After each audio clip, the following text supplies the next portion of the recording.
Welcome to the GSL Code A. I've got something in my throat. Suddenly we had some technical difficulties today with not only my throat, but also we had a problem logging into some of our clients, but now everything is settled. It seemed to be a BattleNet issue, but everything's good now. Exactly. We are back and we are happy to start our day here at the GSL Code A. We have 8 matches today. We have a morning and an evening session, so a lot of StarCraft 2 and a lot of exciting games today. Yeah, a lot of exciting games. A lot of StarCraft 1 pros who switched over to StarCraft 2 and the list of the matchups.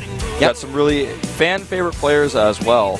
Starting things off with the ZVZ today, Crazy has to face True. This is going to be quite an interesting match, especially since True's performance in the last round of Code A against Hack was pretty interesting. Yeah, it certainly was, and you know, this is going to be an interesting matchup because we have 2 Castle players against each other in ZVZ, a pretty volatile matchup, so it's going to be an interesting match to watch for sure. Let's take a look at our schedule going into the rest of February and, of course, the beginning of March to finish out Code S. Yeah, there is a slight change. The double day, of course, is today. It wasn't yesterday. Then we have 2 days of Code S before we finish the preseason for the GSTL. And next week we are going to finish Code A with the 3rd round. Yep, and then finally on the 28th, the last day of February, it's not leap year, we will have the round of 4, and then the following day on March 1st, the second one will go into the finals later on in March. Here are today's rounds. As you said, Crazy versus True will be our first ZVZ. Then Killer will make another epic return against Sue. Killer looked strong in his performance in the last round, but against Sue it's not going to be easy. Shine has to deal with Fantasy, and then we have the match of the early session today. We have Rain versus Keen. Yep, that's the one to look out for sure. I think one of those 2 players will probably win the next round even. They're just on that level. Keen coming from Code S, and Rain, he's been there before. You know, the next round's going to be pretty difficult for both of them if they advance, because they would have to deal with Flash, so that's a very, very strong bracket that we have there. Yeah, really strong bracket indeed. The brackets for Code A this season are just totally stacked because of the way things have lined up. All these games are games that we have seen in past Code S seasons, so very, very exciting. Then we head into the 2nd round today with another 4 matches, but we will have a look at those a little bit later. They are going to be pretty interesting with Hero playing amongst others, so a lot of fan favorites in group number 2. Lenok is going to make an appearance, but we are coming back to those games a little bit later. First of all, we are going to jump into our Zerg versus Zerg. Yeah, Zerg versus Zerg first up with True. Being a kind of a newer player that we haven't seen all too much, and this guy, you know, in his first round he looked decent, but I don't know if we're going to see him actually be able to succeed here. In the first round when he was playing against Hack, a lot of those games were more lost by Hack than won by True. Yeah. Not taking anything away from True, but a few of the execution of some of the styles that he played was a little bit sloppy at times. He showed a very interesting style, a very circling heavy one, but the macro that he showed did not really keep up with his strategy. This is of course not really true what we see on the screen right now. He's not playing against Avenge, if I'm not mistaken. So we're gonna pop back on camera anymore. This is the emergency somebody pressed the wrong button phase where we're sitting there going, no, I don't know, like it says Crazy versus True on the schedule. We been looking this up for weeks, and I see it in the lobby. I'm like, I think he's that's not wrong. playing against Avenge today. Something, yeah. But it was basically, you know how it is, guys. It was just a test. Production was looking at us and was like, okay, let's see if those guys really pay attention to what we do here. Yeah. And we do. We passed, so I think we're getting a bonus now. Yeah, I think so, man. I think that we did that pretty well. Yeah. You know, despite the fact that we were both looking in the wrong direction when the camera came on, we both immediately jumped to it. You know, out of my peripheral vision, I could see the preview screen, and you were a little bit closer, but you were. I have a third eye. Yeah. So we were just very able to, you know, just jump back on. Yeah. All right, so we have really a Zerg versus Zerg. It's going to pop up in just a few seconds on screen, of course, in the correct version. Yep. Here we have it. It's going to be True against Crazy. And I really want to know how this match is going to end. Because of the reasons mentioned, True showed great strategies. I like the choice of strategies against Hack. I just was a big fan of the execution. He won the games anyway, so he advanced. He proved to be the better player here. And one of the reasons is maybe because Hack seems to be a little bit intimidated against Zerg. He's practicing a lot with Live, and he stated in an interview that this made him very careful how to approach the matchup. And this was actually his downfall in the series against True. Yeah, I could not agree more.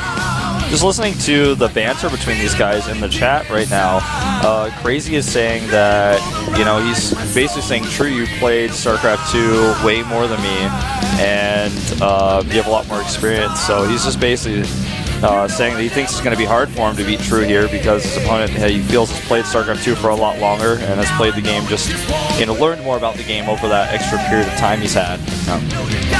Crazy was performing quite well against Vampire, so I have to say I don't see why he's selling himself short here. This is going to be a very interesting game. As mentioned, we are heading into the match on Belcher Vestige, which is going to be map 1 here at the GSL Code A. Starting things off today in our early session with Zerg versus Zerg. We have Crazy up against True. Getting a quick glimpse of the two of us here. Yeah. Let's jump into game 1 here at the GSL Code A with Columbia. Or maybe not just now. The map is, my computer just, boom, it's loaded, we're good. There we go. Here we are. Bottom right of the map in red, we currently have our first Zerg player. He is starting for KT also. It is KT Crazy. Crazy. It's looking pretty normal to me. Yeah, he looks actually just like an ordinary guy. Top left, we have his opponent, and he is always. Yeah, that was good. Ace Team True. Yeah, I don't know. I don't know about that one. I tried, but it didn't really work all that well. Both of them going 10 drones. He is tall. Yeah. Look at that. True goes for the Overlord, and Crazy goes for the 10 pool.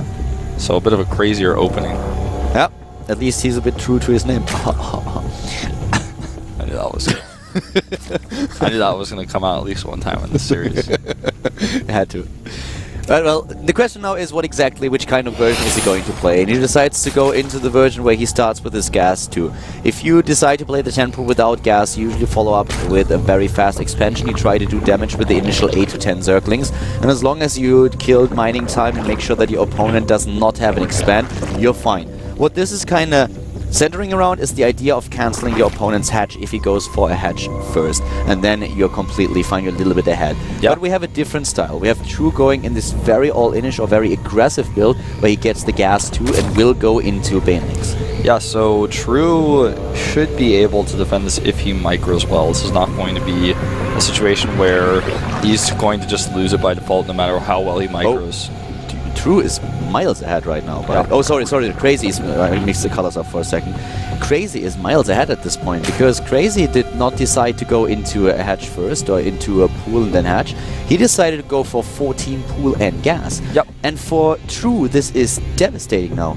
I think I'm mixing the plays up. I think you are. Yeah, Crazy is going for the attack now, and True has the defense ready with the Queen and the Zerglings coming out. So he just had a slightly later pool. He's going to start a Spinecore as he's seen this already. He's already got Lings on the way, and like I said, as long as he micros well here, he should be able to defend this no problem. Yeah. I apologize for the confusion, guys. I mixed the colors up on the production tab and was quite confused when I suddenly saw the links running out. I was the entire time under the assumption that True was the one starting with the early pool here, so sorry for that. And True skips the Baneling Nest. He goes into speed, which is going to give him a long-lasting advantage, I feel, in this game, especially in the early game, because he's going to be able to literally run circles around his opponent while he defends at home if he needs to, because he has that Spinecrawler set. Yeah. He's even getting a second Queen, which I really like. The original idea of what I said still stands, though. We have True in a position where he should be able to defend against this no problem, because he didn't go into the expand. He prepared with an earlier pool and is getting gas too. With the Spinecrawler and good targeting with Queen and Spinecrawler,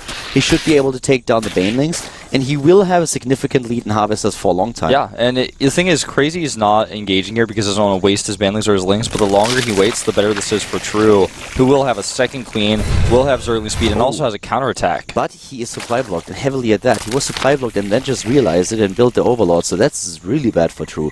This is... yeah, he falls behind in unit production, which is never good in this matchup, and especially not if your opponent is going for early aggression. A nice little wall here with the Evolution Chamber. He's using the Queens to pick off the Banelings. Gets one, and we'll get the second one easily with Spinecrawler targeting, but the drones are pulled a little bit late here. Oh, this could be devastating. Could get in it, kills a 3. Yeah, now the worker count 11 to 8 right now in favor of Crazy. Actually killed a few more than 3, didn't he? Yeah, he took down 5. But there is a Ling counterattack already underway. He starts 4 drones, and he's going to try to counter pressure here a little bit while he gets those drones up, and will likely start a hatchery. The drone count is kind of equalizing now, but keep in mind that the speed advantage is really going to help True to pick his battles here. He has the Zerglings with speed, and he's getting into the base. The Baneling is detonating, taking down 3 of the Zerglings, but we still have a few around. They can run circles around the units of Crazy now. I mean, he's just going to pick off these Soulings off creep whenever he gets the chance. Just take one out at a time while he's banking up the minerals, getting those drones up. The worker count now heavily in his favor. He's going to be about, in a second, 7 workers ahead. He can just pick the fights in this position. This is the most important part for him. He's in a situation where he's the one who is always determining, do I run away or do I engage? And as soon as he decides to engage, Crazy cannot back off. And what's going to happen here is he's going to trade a few more times like this while Crazy's forced to make more Lings and Banelings to defend. Then he's going to start his hatchery and run away. At that moment, Crazy will also have his Ling speed, but it'll be just too late. He'll be too behind. Right now, it's 19 drones to 16 drones in True's favor. He's already got his hatchery on the way. He's spreading his creep down to his hatch as well. He has, as well as the hatchery, a second queen. So he already has spent those resources. He's gotten a return on the investment, and it's going to continue to be that way. Yeah, the expansion that we now have for True is of course one of the most crucial parts in this game, and also he's following it up with the Baneling Nest now, which gives him a lot more safety. He knows that at this point he has to be very careful of Crazy's next move. Crazy could go into an expand, which is what we see, or he could prepare another massive attack and try to end this game early. But Crazy from this point on now will have to play a catch-up game, and this is not going to be easy with True already halfway done with not only his expansion, but also with the Baneling Nest to secure it. Yeah, he has to make that Baneling Nest because he's not certain if his opponent's going to go for a big 2-base attack, because if you're on 2 hatchery in ZVZ, your opponent needs a Baneling Nest, so you could just kill him at any moment essentially if you go for the aggression. True is already far ahead in Harvesters too. This is one of the things that is going to be really important here, because this means that Crazy is building a few more units right now, and if he can't make use of them, then True will be far ahead in this game. He has the Banelings now, he has the Queens, he has a Spine Crawler, he has everything that he needs to thwart this attack. Yep, he's going to be totally fine against this as long as he micros well, just like in the beginning of this game. These Banelings at the front, the Spine Crawler, the Queens he has for transfuses, and in fact he's making 2 more because he wants to be 100% safe, and that's going to make him feel great against any pushes like this. And I feel like Crazy has even realized, you know what, this isn't going to work. I can't stick around here.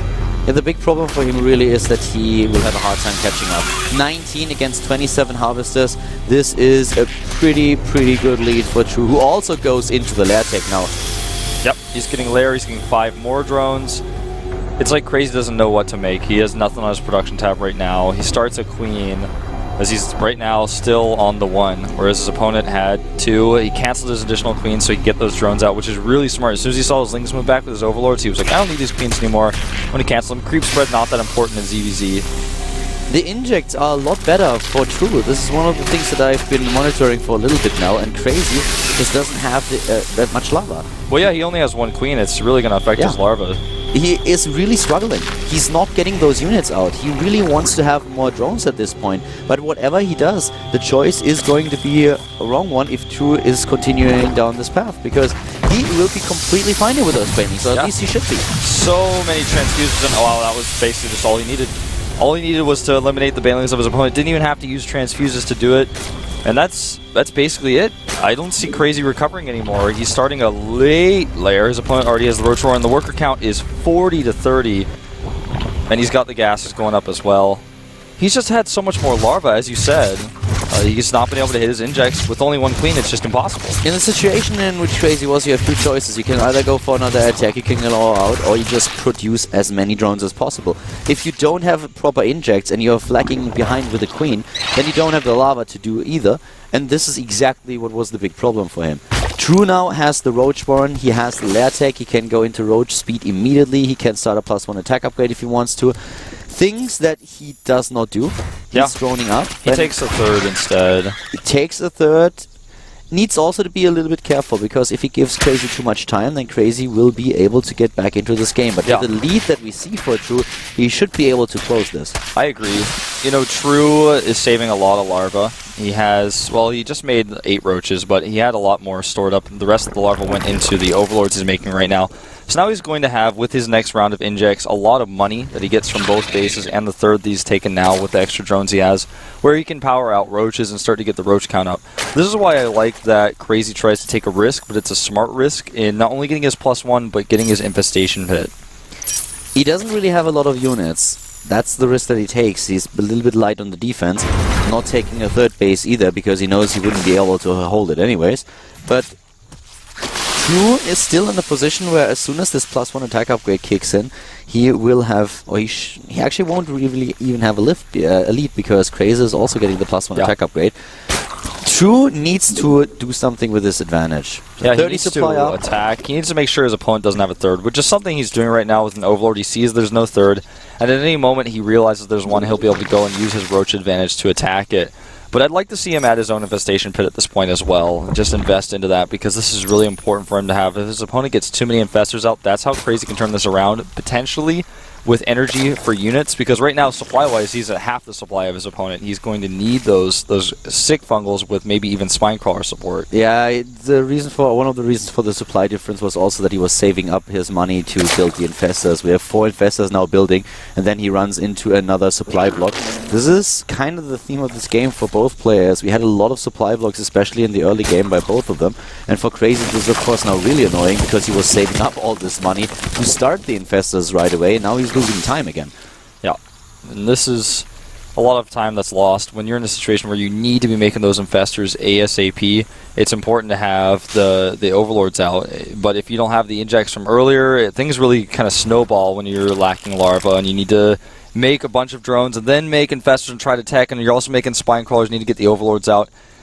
The roach count right now is 35-1, so True has the supply advantage for that reason. He's going to attack now. He doesn't plan to go into additional attack, and with the roach speed upgrade nearly finishing, he's going all out. He's doubling the supply of Crazy, he's moving in with roaches, following it up with the circling force, and it should be too much for Crazy to handle. This is just a numbers game, even with the infestors.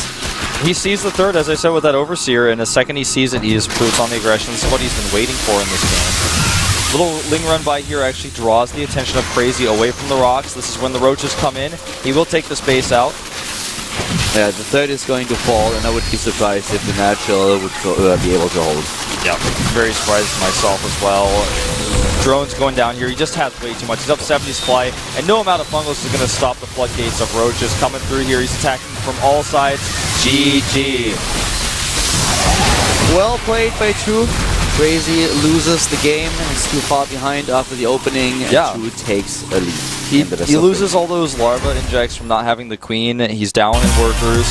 He's behind. He takes a risk with the infestors, but not even that risk was enough for him to catch up. Yeah. Map number 2 is going to be Daybreak. True had the better opening on Belcher Vestige. The 10 pool of Crazy against the 14 pool with gas. That left True with more harvesters, a better defense. Everything was just set up to counter what Crazy was doing here. Now we are heading into the match on GSL Daybreak to find out if we see a third game or if True is going to take it with a 2-0 victory. Yep, that's what we're going to find out very soon. And, you know, build orders played into that game quite a lot. Yeah. I want to see what would happen if these two players go for, both of them, for example, a hatchery first, and then we get to see who makes the better decisions. I think it might be a more fair test of skill, but True, just with a safer play here, gets ahead. I like the attempt to go for an aggressive build here, and on Daybreak you can also do it. It's a long map where you have a huge distance between the two bases, which is why we usually see more of a economic building. But at the same time, we have seen aggressive pools in the past trying to capitalize on the idea that your opponent, because it's a big map, is going to take a hatch first. Yep. So if you gamble, then you can go for such a build, and if you are lucky, then you will take a lead in the early game. We've seen a lot of players try to take this risk on this map. We've seen DRG, we've seen Leenock do this, we've seen Sirius do this, we've seen a lot of Zergs. Yeah, DRG versus Leenock is actually the perfect example of where we see 10 pools with gas against a hatch first build on this map.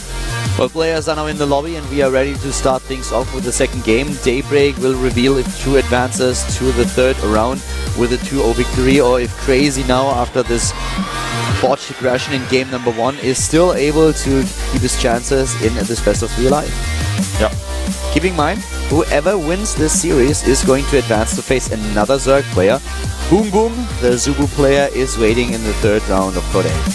Just reading the chat a little bit more, True said that he was moving his hands so fast in the last game, he needed a second to warm them up again. This happens to a lot of players when it's a little bit colder outside, and we've had a lot of change in temperature in Korea right now. It got a little bit warmer, it's getting a little bit colder, and he says he just needs another minute to get his hands ready because they're a little bit cold right now. I'm just happy that all the ice is gone. Yeah, me too. On my terrace, finally the last of the snow has melted, and I can go out there without worrying about slipping, and it's just like, it's nice when you wake up in the morning, you look out and you see no snow. It feels like a sign of things to come in the future, of no more snow, and maybe it's getting a little bit warmer. It was just way too slippery outside. You couldn't even go to the grocery store without fearing for your life. Yeah, you have to be very careful because, especially in Korea, it feels like the ice is hard to spot sometimes. I for certain have fallen. In Germany, we have like services that get rid of the snow and the ice, at least on the main roads. But in Korea, for some reason, that doesn't exist at all. If you go to one of the main roads, and usually there's not that much snow and ice because of the traffic. But if you just go to a little bit of a smaller one, the back, it's just one huge surface of ice. You could go ice skating, and I'm actually not joking. It's really just one smooth surface of ice. Yeah. Looks like True is ready, by the way. He says so in the lobby chat. So we are going to begin. Here we go, going into game number 2 on Daybreak. This is the GSL Code A. We have 6 seconds left in the countdown, so I feel I jumped the gun. Started that a little bit too early.